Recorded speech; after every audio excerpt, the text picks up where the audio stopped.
వాళ్ళు క్రైస్తవులు అవ్వడం అనేది దేవుని యొక్క అనాది కాల సంకల్పం.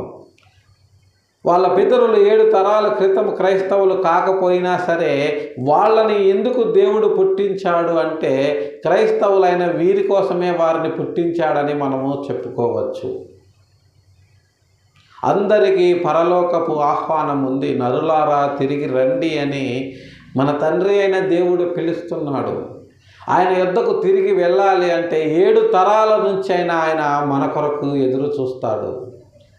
7 తరాల తర్వాత నేను ఈ లోకంలో పుట్టాలి అనుకుంటే నాకు ముందు 7 తరాల వారు క్రైస్తవులు కాకపోయినా భూమి మీద దేవుడు ఉంచుతాడు. ఇది క్రీస్తును వ్యతిరేకించే వాళ్ళు అర్థం చేసుకోవాలి. ఈనాడు అనేక మంది ప్రపంచంలో ఎక్కువ మంది క్రైస్తవులుగా మారటానికి కారణం ఏంటంటే క్రీస్తు యొక్క ప్రేమ,